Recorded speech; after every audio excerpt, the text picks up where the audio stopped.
वाला में जो दुष्कर्म और उसके बाद हत्या की जो घटना हुई है वो पहली घटना नहीं है। अब नेशनल क्राइम रिकॉर्ड ब्यूरो के आंकड़े ये कहते हैं कि राजस्थान दुष्कर्म में नंबर 1 है, दलितों वंचितों पर महिलाओं के अपराधों में नंबर 1 है और इसलिए अपराधों की पराकाष्ठा है। अशोक गहलोत के इस कुशासन में यदि राजस्थान को सबसे ज़्यादा पीड़ा झेलनी पड़ी तो कानून के राज को खत्म होने की झेलनी पड़ी। 9 लाख से ज़्यादा मुकदमे, 17 बलात्कार प्रतिदिन, 7 हत्याएं, ये इस किस्म का आंकड़ा है जो नेशनल क्राइम रिकॉर्ड ब्यूरो पुष्ट करता है। मुझे लगता है कि यहाँ कानून का राज खत्म हो गया, अपराधियों के हौसले बुलंद हैं।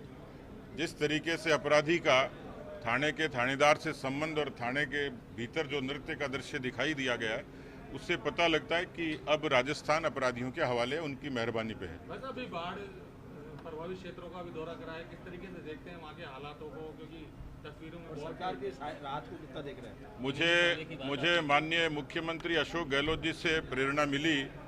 उनका एक ट्वीट देखा परसों रात को जिस पे लिखा था कि मकान डूबे हैं, उम्मीदें नहीं डूबने दूंगा।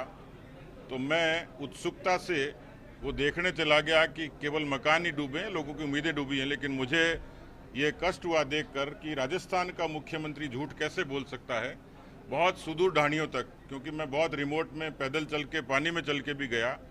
जिस तरीके से वहाँ लोगों की जनहानि हुई, मवेशियों की हानि हुई, छप्पर और झोपड़ियों तक की हानि हुई, पक्के मकानों को नुकसान हुआ, पूरे व्यापारियों का वहाँ नुकसान हुआ। सांचौर जैसे शहर में करोड़ों रुपए का नुकसान व्यापारियों को हुआ है, मजदूरों को नुकसान हुआ है, बच्चों की पढ़ाई पूरे तरीके से बाधित हो गई। कई ढाणियाँ और कस्बे और गांव ये टापू बने हुए हैं। आश्चर्य की बात ये थी जो मैं मुख्यमंत्री जी का उल्लेख किया कि उनके हवाई सर्वेक्षण में और ज़मीनी हकीकत में ज़मीन आसमान का फ़र्क है। नीचे तक लोगों के आंसू पहुंचने के लिए कोई सरकारी अधिकारी कर्मचारी गया नहीं है और इसलिए मैंने कहा है, मैं मुख्यमंत्री जी को पत्र लिखा है, कल जारी करूंगा।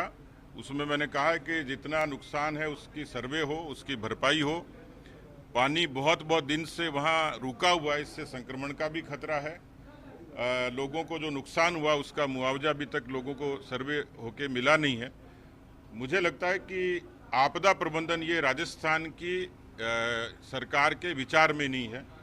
सांप निकलने के बाद लाठी पीटने का काम राजस्थान की सरकार करती है और इसलिए मैंने गुजारिश करी है कि डिजास्टर मैनेजमेंट ये राजस्थान की सरकार के कामकाज का हिस्सा होना चाहिए। जिन जिन बस्तियों में जल भराव होता है, ये बरसों बरस से होता है, उसके बारे में उनकी ड्रेनेज की कोई पुख्ता व्यवस्था हो। एक बच्ची ने बड़ा मार्मिक पत्र लिखा, 11 साल की ममता भील ने, कि उसकी किताबें बह गई, उसकी बकरियां बह गई। यानी एक बहुत दूर तक बैठा आदमी भी न्याय की इंतजार कर रहा है। तो मैंने पत्र में उन बातों का उल्लेख किया, कल मैं जारी करूंगा। जयपुर पिछड़ रहा है, 3 मंत्री हैं, 6 विधायक हैं। उन्होंने आंशिक सच बोला है।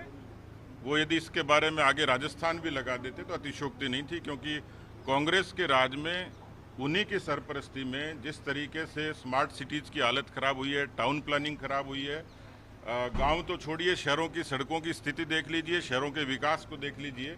और इसलिए जयपुर के साथ तो मैं मानता हूं कि कांग्रेस पार्टी की सरकार ने बहुत बड़ा अन्याय किया। ये कैपिटल है, इसको जो सम्मान मिलना चाहिए था, इसको जो तरक्की मिलनी चाहिए, इसको जो खूबसूरती मिलनी चाहिए थी, उसको बदसूरत बनाने का काम कांग्रेस पार्टी ने किया है।